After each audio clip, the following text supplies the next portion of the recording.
sulla linea, su una tratta che va da Conegliano a Pieve di Soligo. Parlo delle linee 131, 132 e 133.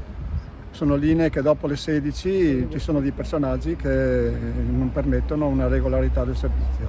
Abbiamo avuto tutto il gruppo di Pieve di Soligo, gli autisti che hanno fatto questa indicazione, che ha dato questa indicazione, e quindi noi stiamo allertando le forze dell'ordine perché non è possibile continuare in questo modo. Quindi voi state chiedendo alle forze dell'ordine di intervenire quindi con servizi specifici su quella tratta? Io dico solo che dopo le ore 16 e fino al termine del servizio, 20:30 circa, il problema sulle linee 131, 132 e 133 sono linee che vanno da Conegliano verso Pieve di Soligo, ci sono problemi di sicurezza.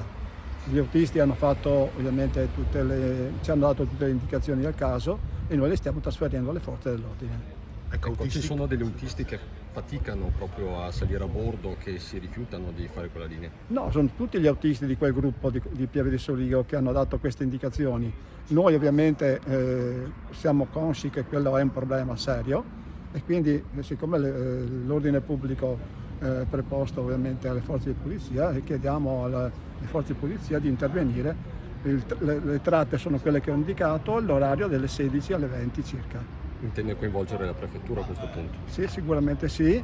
Ripeto, è un'indicazione che gli autisti ci hanno dato e che tutti gli autisti del gruppo di Pieve di Soligo ci hanno dato e che noi abbiamo trasferito alle forze dell'ordine. Per il momento non è arrivata ancora nessuna risposta, quindi procederà in via formale, mi pare. No, la cosa è una cosa nota da tempo, però l'indicazione la stiamo dando da 2 giorni, quindi siamo in fase ancora di preparatoria, però insomma la situazione è una situazione di grande difficoltà. Perché la situazione sta peggiorando, ecco, cosa succede a bordo? A bordo succede di tutto, nel senso che persone che non pagano il biglietto, ma questo è meno. C'è un problema di sicurezza, che interessa ovviamente i nostri lavoratori, e la sicurezza per noi è fondamentale perché non possiamo lasciare i nostri lavoratori, i nostri autisti alla mercé di 4 squinternati che pensano solo a fare disastri. Quindi sono i soliti noti o comunque a questi si aggiungono altri? No, sono soliti noti, ma questa cosa qua l'abbiamo fatto presente, l'amministrazione comunale di Pieve di Soligo lo sa, l'abbiamo fatto presente, il sindaco più volte è intervenuto, però non riusciamo a risolvere questo problema.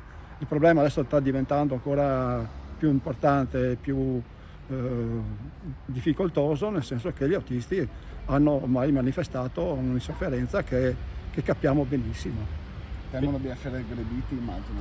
Sicuramente sì, c'è un problema di sicurezza, che non va sottovalutato e che deve essere in qualche modo coperto, nel senso che non si può continuare in questo modo qua. Ma episodi recenti, aggressioni di tipo verbale, fisico, che cosa? Ma ci sono una serie di cose. Allora, aggressioni fisiche in questo momento no, però abbiamo delle situazioni che sono insopportabili, che non possono essere sopportate ancora per tanto tempo, appunto. Questa è la situazione. Schiamazzi, parolacce, Sicuramente immagino minacce. Sì, questo minaccia l'autista e via di questo passo. Passatori alterati anche?